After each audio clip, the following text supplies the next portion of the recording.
فرمایا ہے اور جناب مالک ارض و سما خالق کائنات نے اپنے عبادت کے ساتھ تاکید فرمائی ہے اور ہاں والدین کے ساتھ حسن سلوک اور ایمانداری کی تاکید کی ہے اور کہیں فرمایا کہ وصینا الانسان بوالدیہ احسانا، ہم نے انسان کو اپنے والدین کے ساتھ حسن سلوک کی تاکید کی ہے اور کہیں فرمایا کہ وصینا الانسان بوالدیہ حسنا اور کہیں اور انسان کو فرمایا کہ اپنے والدین کے ساتھ ہمدردی کی تاکید فرمائے اور ہر والدین کا حق اولاد کے اوپر اللہ کے بعد دوسرے نمبر پر ہے، اس لیے اللہ تبارک و تعالیٰ واجب ہمیں اپنے عالم اسباب میں اللہ اپنے والدین اولاد کے وجود کی ظاہری وجود کے سبب کے ظاہرین ہے، اس لیے اللہ تعالیٰ نے ماں باپ کی تاکید فرمائی ہے کہ ہمیشہ اپنے ماں باپ کے ساتھ اچھا سلوک کرتے رہو، ان کی تعظیم و محبت خدمت گزاری کو اپنا سکون سعادت سمجھو۔ جناب رسول پاک صلی اللہ علیہ وسلم نے ایک حدیث میں ارشاد فرمایا کہ ایک نوجوان صحابی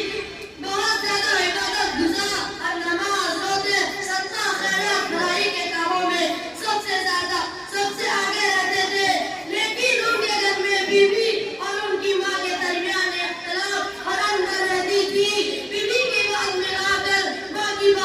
کے اوپر بیوی کی بات کو ترجیح کر دیتے تھے، جس کے نتیجے میں ماں ان سے بہت زیادہ خفا رہتی تھی۔ اتفاقاً اس نوجوان کی موت کا وقت آیا،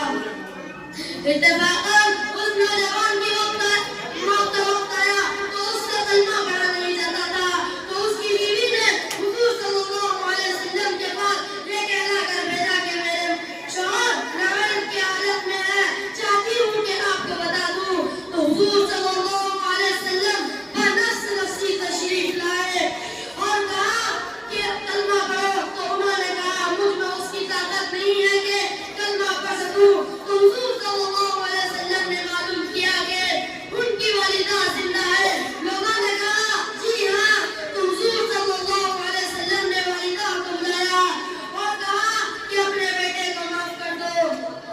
تو والدہ نے جواباً کہا کہ انہوں نے میرا بہت دل دکھایا ہے، انہیں معاف نہیں کروں گی۔ تو اس پر حضور صلی اللہ علیہ وسلم نے لکڑیاں جمع کرنے کا حکم دیا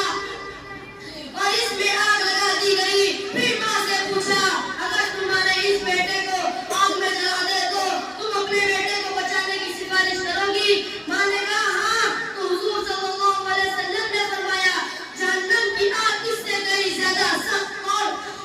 ہے، تمہیں اس آگ میں جلنا گوارا نہیں تو اس سے کہیں زیادہ سخت ترین آگ میں جلنا کیسے گوارا ہوگا؟ لہذا اپنے بیٹے کو معاف کر دو، ورنہ ہم ان کو تمہارے سامنے جلا